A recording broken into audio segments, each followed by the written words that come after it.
Viewers, welcome to TV Metro Mail. You're watching Catch Up, and I am Emamul Haque, your host. Today, I'm delighted to welcome my today's guest. She is a young politician. She is a dedicated community member. She is an active social worker as well. But most importantly, at this time, she is the candidate for the Scarborough Southwest in upcoming by-election. So please join me welcoming Fatima Shaban. Welcome to our show. Thank you very much for joining us. Thank you so much for having me. It's great to be here. Let us start with your campaign. You are NDP's candidate for the upcoming by-election. So you must be busy with your campaign. So how has it been going so far? It has been going absolutely fantastic. This by-election is extremely important because the federal government only needs 2 seats to get a majority. So Scarborough Southwest is one of the deciding ridings. So we have a lot of people coming out to help, and a lot of volunteers, and we need more. So if you want to volunteer, please reach out to us. But it's absolutely amazing to have all this energy and people wanting to get involved in politics because it affects all of us. It has been fantastic. Okay, great to know that. So if I just ask you, or why do you want to represent Scarborough Southwest? Well, a great first question. I can tell you that the reason why I want to represent Scarborough Southwest, because this community is not just where I live. I have grew up here, and right now I am raising my children here. I fully understand the challenges that people here in Scarborough Southwest are dealing with. I am a young mom, and I came to this country when I was 14 years old with my mom.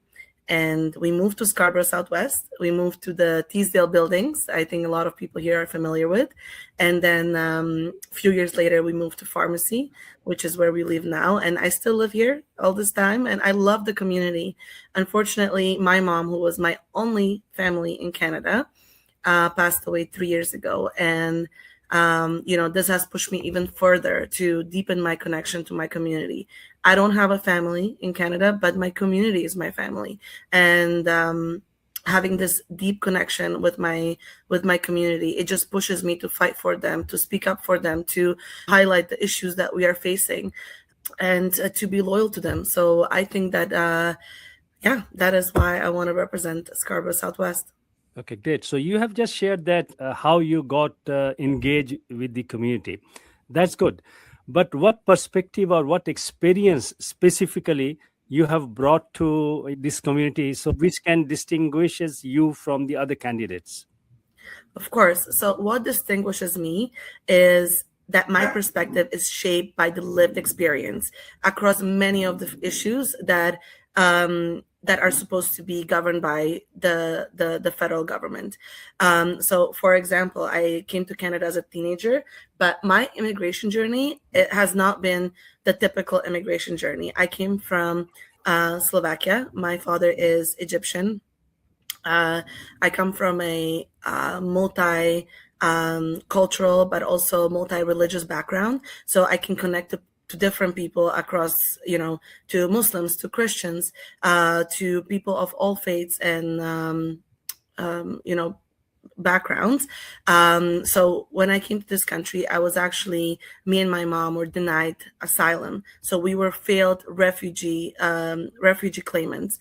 And it was incredibly difficult. I have faced deportation several times.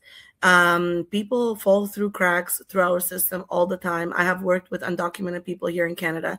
They are living in the shadow of our society. People that were brought here as children, unable to build a life for themselves, unable to be productive members of our society. I think that we need to patch up these holes that people fall through. I have been affected by the long healthcare wait times. My mom, she was diagnosed with a very aggressive and rare cancer. And because of the long wait times here in Canada, she eventually succumbed to her disease. this was my only family in Canada. I have been deeply affected by this, and that's what fuels me to be an advocate. And I hear these stories in our community every day. I am. I've served as a treasurer on my son's school council in Regent Heights Public School, and seeing how underfunded the schools are. They need a wraparound funding. So having these experiences at everywhere I go in life, I think it puts me in a very special position, and a great position to advocate for our riding. Yeah, we could be here all day, but and I also have educational background in, political science, history, economy, understanding, our political systems, and of course, and I also have a major in criminology and sociolegal studies. So I think that my educational, but also personal work background has prepared me for this very well. Thank you very much, Fatima. And sorry to hear about your mother's story. So you have brought the issue of immigration. Scarborough, the riding which you are planning to represent, is one of the very diverse community, and many internationally trained professionals are here, and they are struggling in recognizing their credentials in many ways, and there are some other challenges. So what change do you see, or do you like to support, or you like to address to resolve that issue? Absolutely, this is issue that has been largely neglected by the government for so long. We see that many skilled workers come to Canada, but they are unable to have their credentials verified and to work in the same field. It's a very long process, and people need to start working and start supporting their families. So a lot of people cannot even go through that process. I would support a more coordinated national approach to credential recognition, working with provinces and regulatory bodies to make process faster and more transparent and more affordable, so that we can get people working, how they were in the fields that they were trained.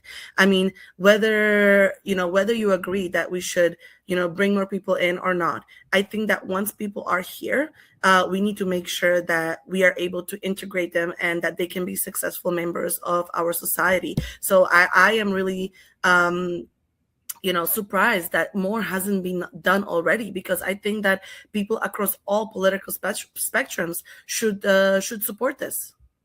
So you are saying that we haven't done, or our government or our system has not done enough to address the issue. So what is the potential reason for that? What do you think? What is your take on that? To be honest, I'm not sure, but we need to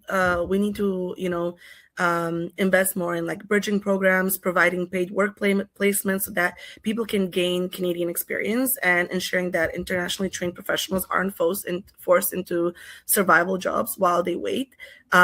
We see this happening all the time. I think it is because also our colleges, our universities are underfunded. I think it really is making sure that we prioritize this, because our funding is going elsewhere, and I think that we need advocates for this, right? We need people that are from the community that can speak for the realities that people are facing here.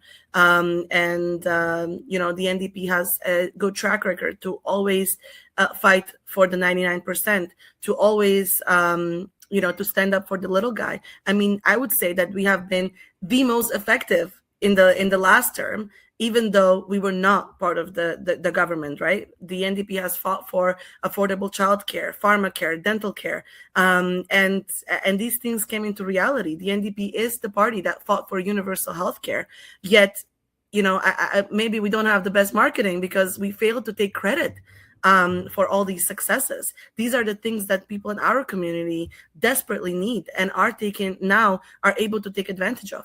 I have a daughter in daycare, and I was able to go back to workforce because of the affordable daycare. So I think it takes having people from our communities that understand these issues and that they can highlight them and push our government to prioritize them.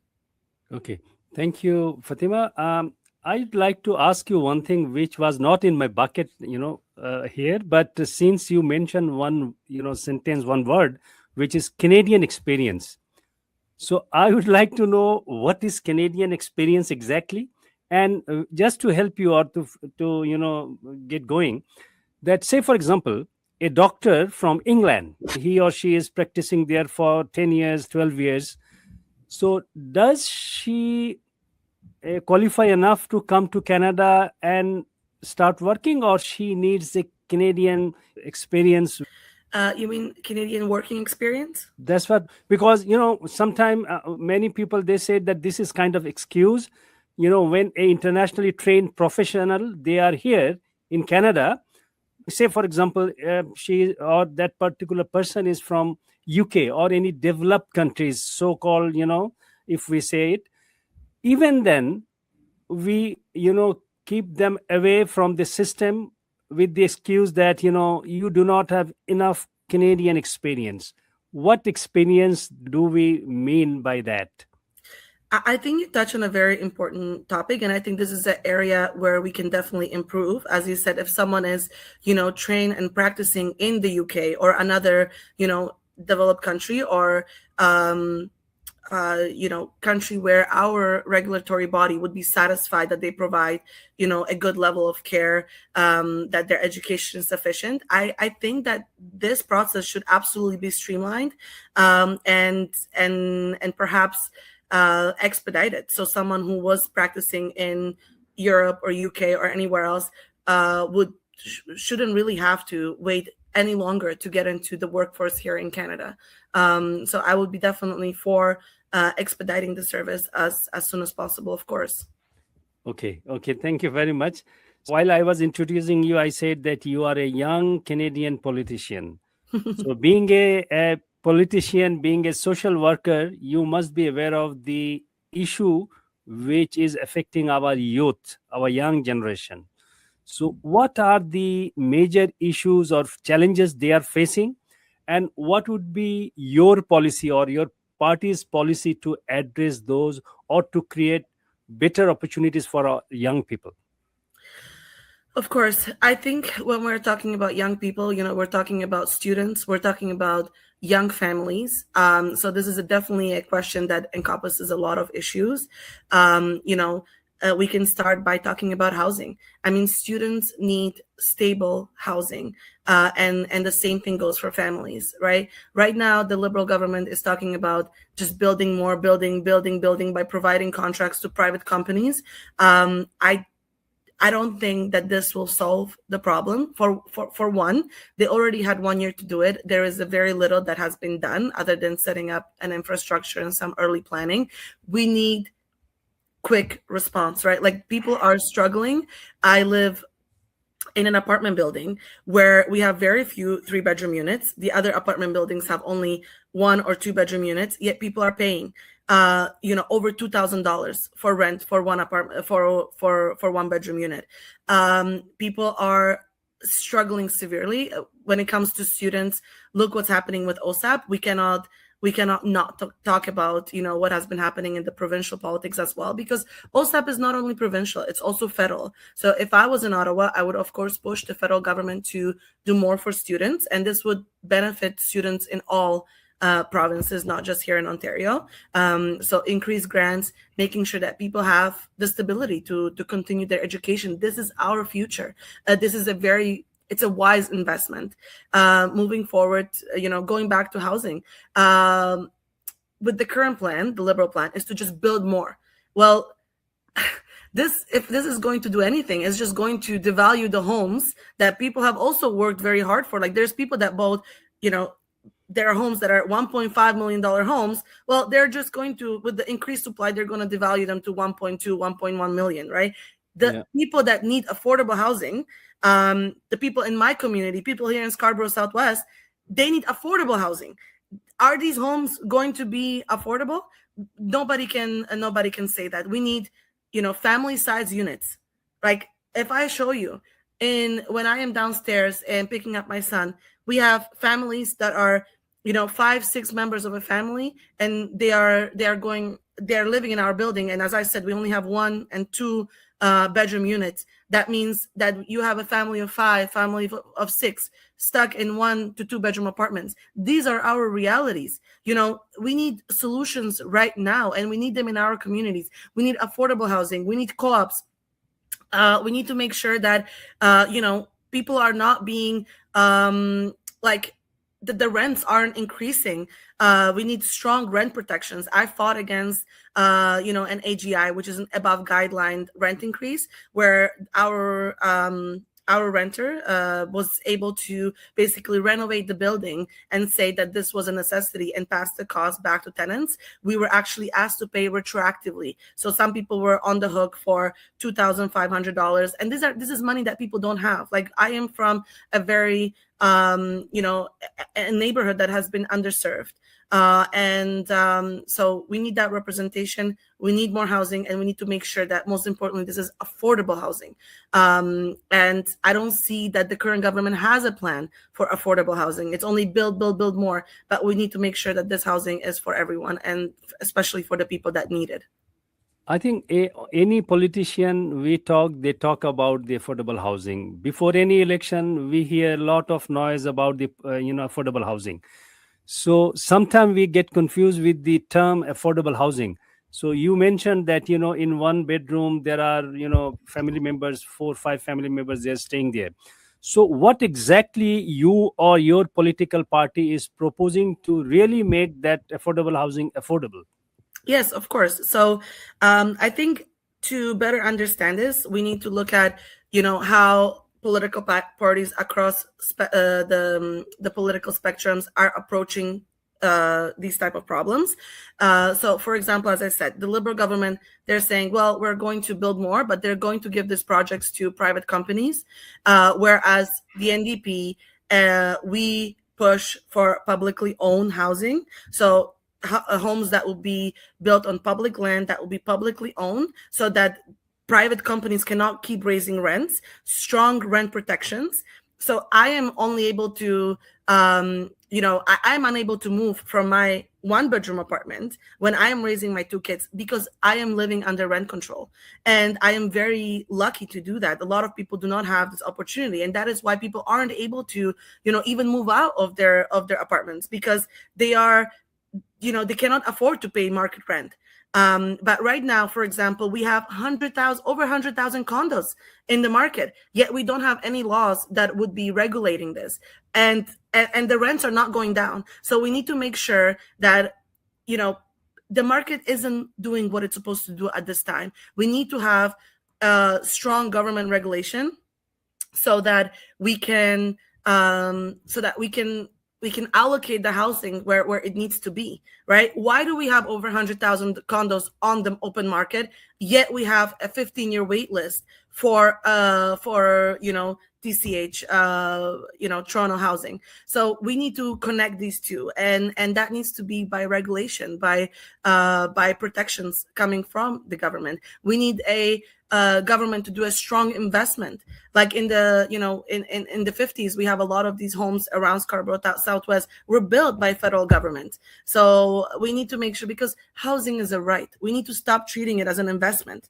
And that is what the NDP is about, making sure that the services and like basic dignities like housing, like healthcare are, that they are operated and partially the responsibility of the government. Okay, great. So the affordable housing or any other development issue that is linked with the economic growth.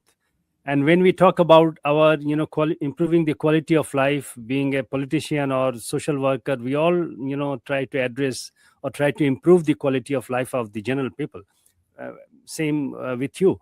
So when we talk about that, so economic growth is very important. So what do you think that what industries do you think that Canada should prioritize to for economic growth in the coming decades, so that can help us?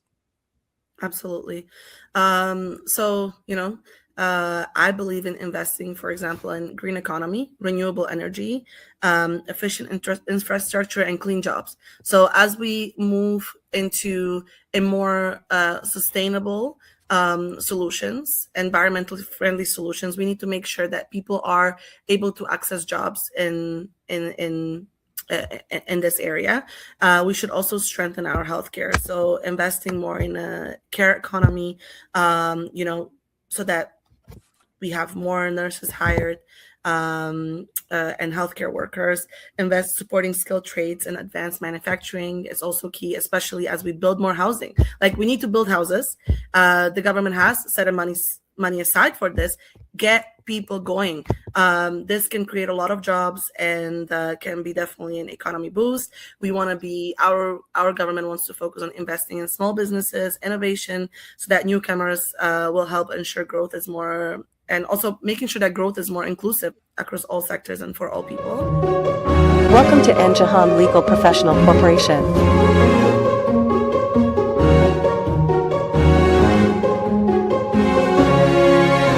At Jahan Legal Professional Corporation, we take the time to understand your concerns and find the best possible path going forward.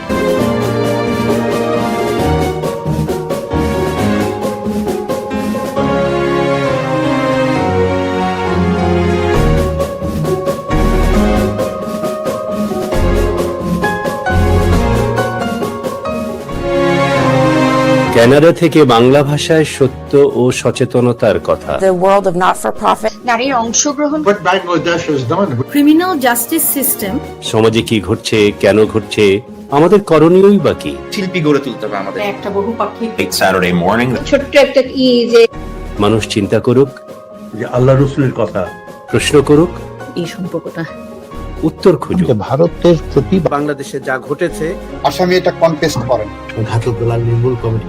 আপনার প্রশ্ন, আপনার মতামত সবই আমাদের আলোচনার that I বিষয়। shouldn't have done as a community member. So what have you done? ধৈর্য ধরা দেন। বিষয়টা আমরা আলোচনা করব। Recognized like that. TV metro mail. আমাদের ইউটিউব সাবস্ক্রাইব করুন, বেল আইকন ক্লিক করে ফেসবুক পেজে লাইক দিয়ে আমাদের সঙ্গে থাকুন। ভালো থাকুন।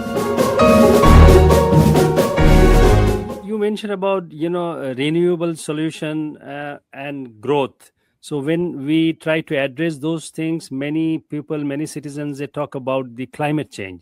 And unfortunately, we do not, many of us, we do not understand by the word climate change, or particularly how that is going to impact us negatively in coming days. And what the government, the Canada should do, striking the balance between the these climate change issues and their economic growth, or what their responsibility should be to continue or sustain an economic growth that we all expected. Absolutely. I think this is I definitely agree that people can get almost like disconnected from the climate change question if you don't fully understand how climate change affects us all. But really, if we don't have a clean air, and if we don't have, food that is healthy, and, if we aren't doing enough to make sure that our environment is safe and sustainable, then this is going to affect us negatively. And I don't think anything else matters if we don't have a clean air. So these are scientifically supported solutions. So I believe that Canada should invest in green economy, renewable energy, clean technology. So what this really means is that, for example, we need to transition so that workers from traditional industries are supported with retraining and real opportunities. I think a lot of people think, well, if we stop relying so much on fossil fuels and in jobs that are quote unquote harmful to our environment, people are going to lose jobs. But I think that creating more jobs in a green economy is going to will really solve that concern or solve that problem.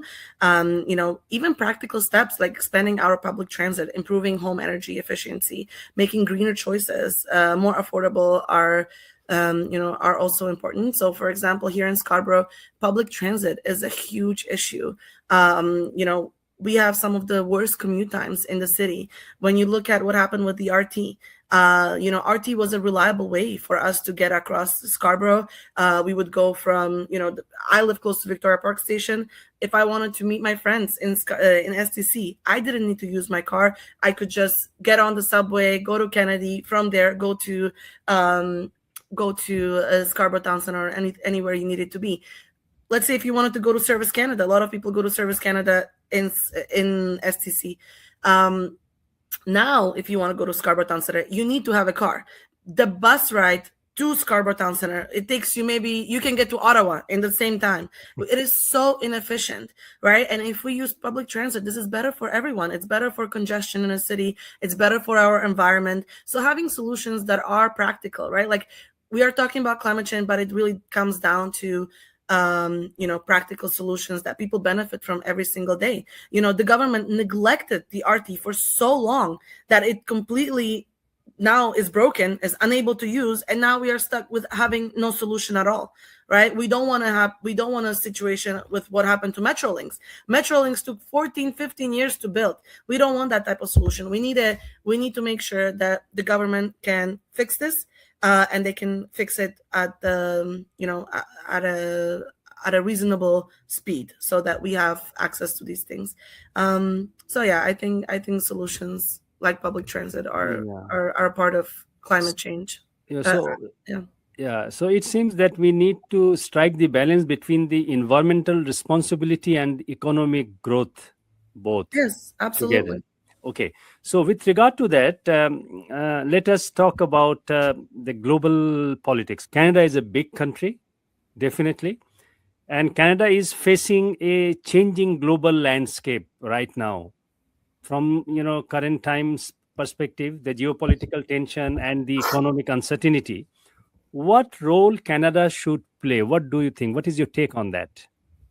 Yes, okay. I hope we have time, because I have very strong opinions about this. I think that Canada should play a principled and consistent role on the world stage. I think that we should be the leaders of, upholding human rights and international law. I don't think that this should be our priority, not getting involved in the war in Middle East. I think that people are getting a mixed message from our Prime Minister when he says, 1 week ago, he said, a few weeks ago, he said he had a very strong message in Davos. Yet, a few days later, when Donald Trump has attacked Iran, he goes saying, we 100% support him. I think that people are getting a mixed messaging.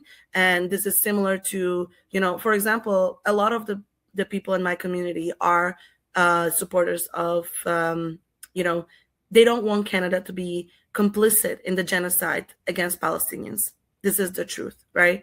And people are very sensitive about this issue. And one of the platforms in the last election was the Vote Palestine platform, which was very popular.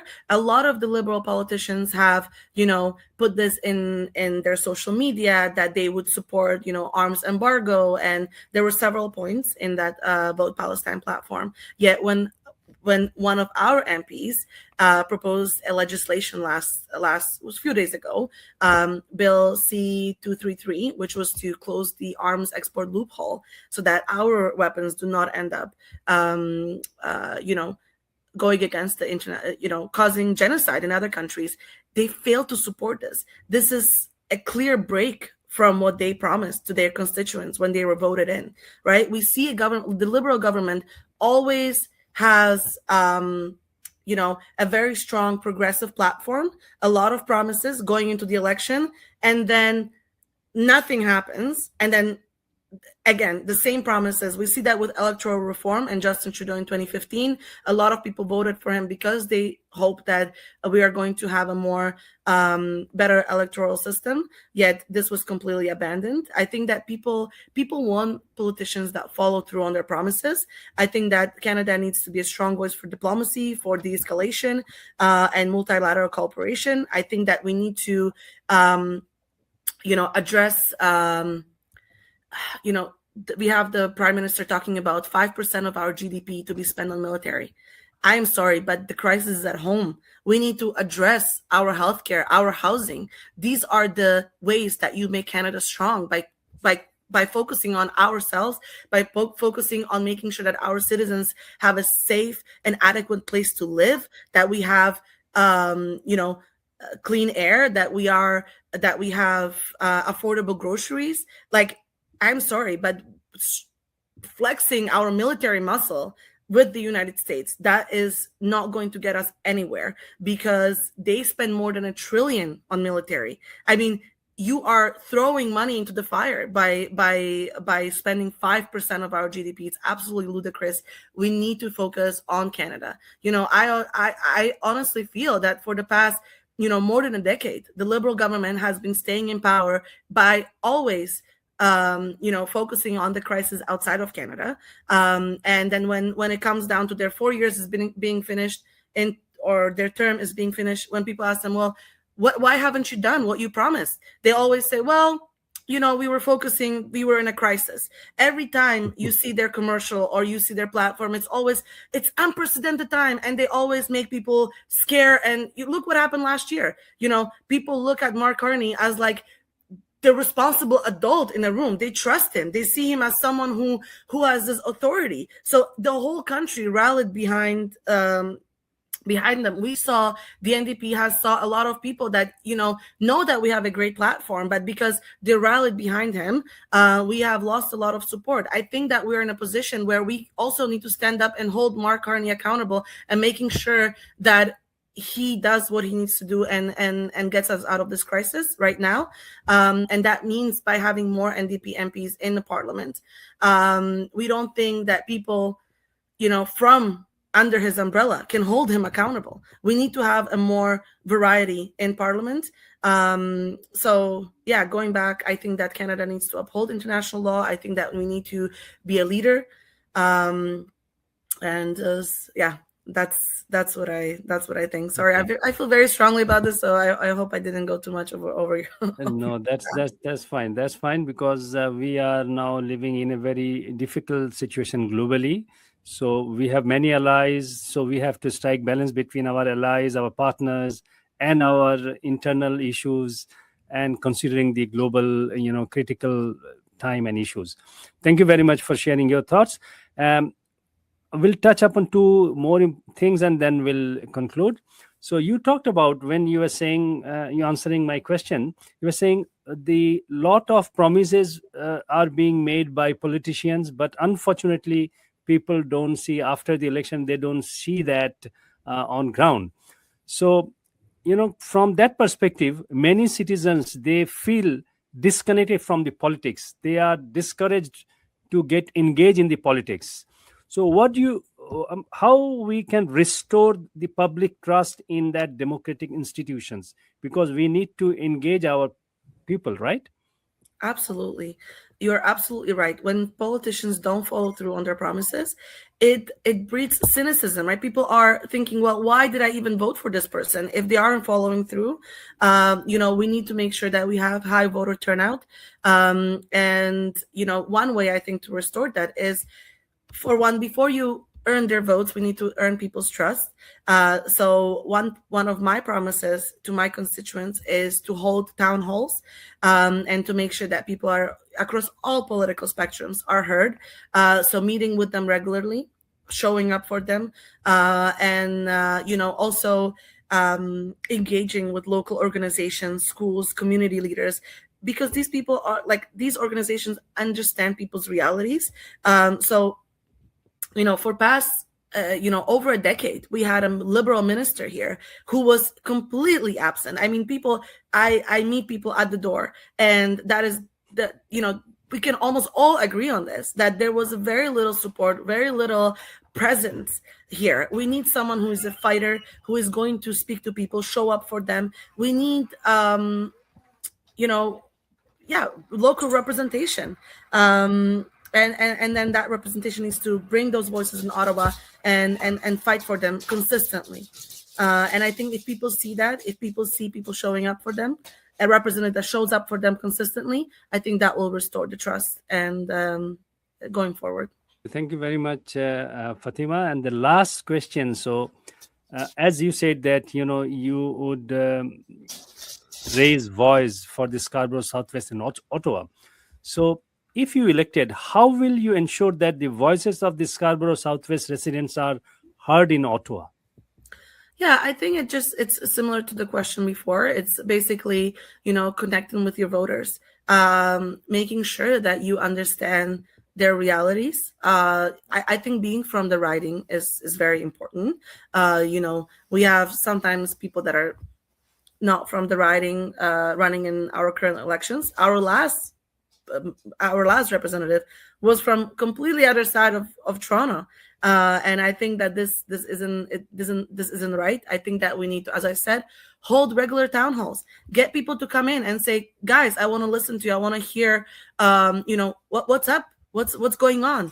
And as I said, understanding people's realities, living among them, going to their events, showing up to schools, and different organizations, and fully understanding the challenges of our riding. And I think that is how we ensure that our voices in Ottawa are heard, and not being a backbencher and a yes man to your party. And I think that's important, because if you have someone who is under the governing party and they are just having to have to say yes, yes, yes, yes, yes, well, no, we need someone who can stand up for the voices here and isn't afraid to do so. Thank you. The last issue, but not the least, many people, they feel disconnected with the politics, particularly the young people, those who are discouraged to engage in politics or feel disconnected. So do you have any specific message for this young generation that they should be engaged in the political process? Yes, absolutely. I think that, sorry. Yeah. That's fine. Sorry. Yes, I think that it is incredibly important that we get involved in politics, because it is how it is going to affect our lives, our future, our children's future. I see people that feel very strongly about issues, yet, feel that their voices don't matter. That is absolutely untrue. No one is going to give your rights. The conservatives and the liberals both are focused on businesses, right? On privatization. And businesses have never given people their rights, right? Workers their rights. These are local movements and grassroots movements that have fought for workers' rights. When you go to work and when you get your sick days, when you get your time off, your vacation time, these were not given to us by businesses, by organizations. They were given to us by working, by people standing up, by people protesting, by people fighting for the right thing, right? When it comes to political issues that, even across the world, when we see people standing up for, against genocides, not just in Palestine, but genocides across the world, these matter. People, politicians have to listen to you. Women's rights. I mean, it was not even a few decades ago where people couldn't even have a credit card. So when I talk to women, young people, do not ever give up your right. Whether you vote for me, whether you vote for anybody else, vote. Because when you don't vote, you are giving, the other person, you are giving up your right. You're just giving it to someone else. And this by-election particularly is extremely important, because your votes count almost triple as much, right? We can have really our voices heard.